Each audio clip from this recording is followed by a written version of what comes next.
Tenemos en ese momento un correo electrónico, una pregunta. Adelante, por favor. Padre Pedro, ¿en algún momento de la historia el Vaticano ha sido enemigo del judaísmo? Gracias por tomar mi pregunta y desde ya por darme la respuesta. Selvin, de El Salvador. Selvin, muchísimas gracias por tu pregunta. Cuando hablamos del Vaticano, ¿a qué nos estamos refiriendo? ¿Al Papa? A mí me llama la atención el cariño, el esmero que tenían dos papas. Sobre todo el Papa Pío IX, un hombre que se preocupó tremendamente por mejorar el estándar de vida de los judíos, porque muchos de los judíos en diferentes países vivían en situaciones muy precarias. Es decir, cuando una persona va a un lugar nuevo, y usualmente va exiliado a ese lugar nuevo, o va buscando una mejor posibilidad de vida en un lugar nuevo, al principio es muy difícil. Y uno tiene que vivir con los medios económicos que tiene a su alcance, y usualmente los medios económicos solo dan para unas habitaciones muy precarias, unos medios para sobrevivir muy escasos. Y el Papa Pío IX se preocupó mucho por los judíos para que pudieran tener un mejor estándar de vida. Pero fue otro Papa, el Papa Pío XII, que se le critica muchas veces de no haber hecho lo suficiente por el pueblo judío, sobre todo cuando las invasiones nazis en diferentes países de Europa. Y sin embargo, cuando el Papa muere en 1952, se recibe en el Vaticano una cantidad de cartas hablando maravillas del Papa Pío XII, y entre ellas una, la de Golda Meir, que era la primer ministro de Israel en aquel entonces, y ella expresa su sentir, su dolor de que un amigo tan grande de Israel, de los judíos, haya muerto. Es decir, ¿cómo se explica, cómo puede explicar entonces las personas que dicen que el Papa pudo haber hecho mucho más por los judíos en el tiempo de Hitler y que no lo hizo? Y sin embargo, esta mujer que representaba al pueblo judío, esta mujer, la primer ministro de Israel, declara que los judíos han perdido a un gran amigo.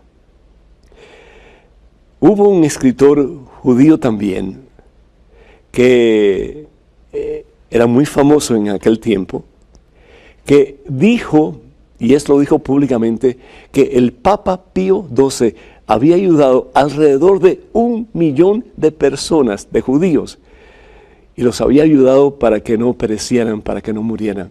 Y fue todo a través del Vaticano y a través del cuerpo diplomático de la Santa Sede. ¿Por qué el Papa y el Vaticano no se metieron más a fondo en tratar de liberar a los judíos de los nazis?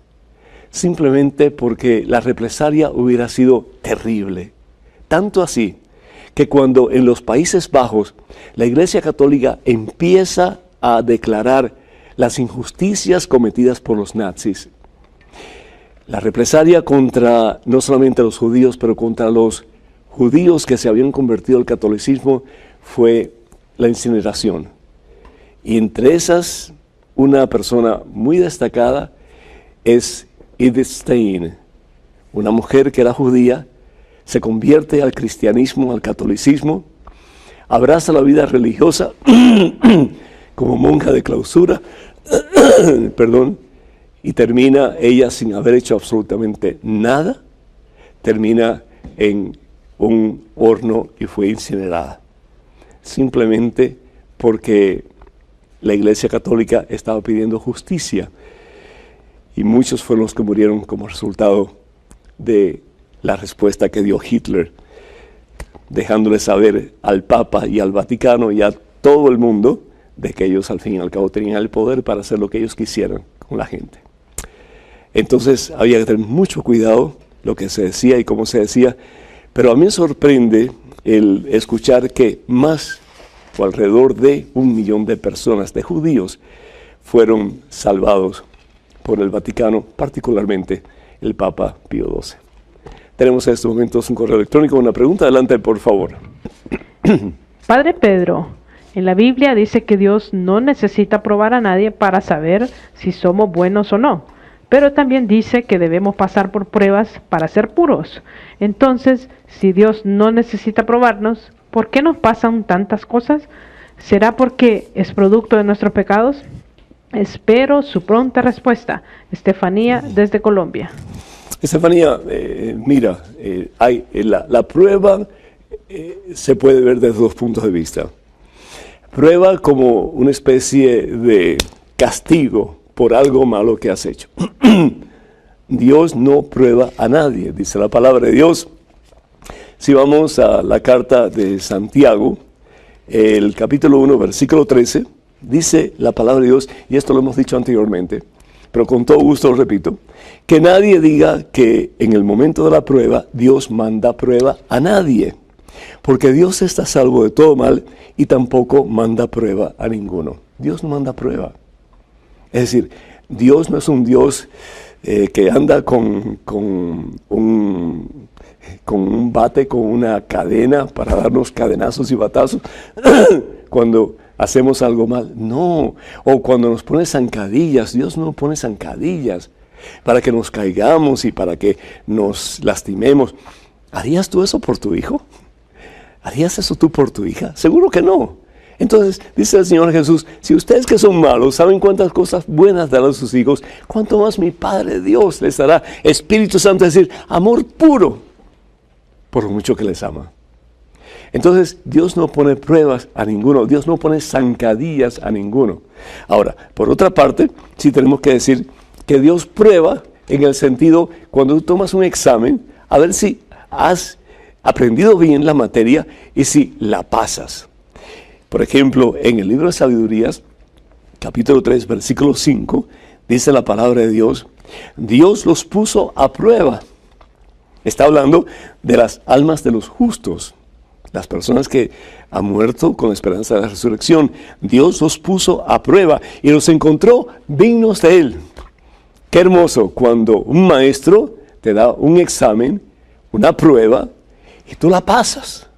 Qué bueno cuando al final de nuestra vida, en el trono de gloria que está sentado el Señor, y nos va a mirar lo profundo del corazón y saber perfectamente bien lo que hemos hecho, lo que no hemos hecho y por qué. Y que nosotros podamos decir, Señor, misión cumplida, hice todo lo que tú me pediste con tu gracia. Viví más y más para ti, Señor. Me revestí de ti y pude llegar, Señor, a complacerte a ti a través de mi vida. Entonces el Señor va a decir, bien hecho, hijo mío. Bien hecho, hija mía. Entra y toma posesión del reino que ha sido preparado para ti. Esa es la prueba que Dios sí permite. Es decir, el examen para ver si ya estamos listos o no para entrar en su presencia, que es el cielo. Y otras pruebas también que el Señor pone, pero son pruebas para ver si ya hemos aprendido y podemos dar el siguiente paso en nuestra relación con el Señor Jesús. Qué pena que el tiempo se pase tan rápido, ¿no es cierto?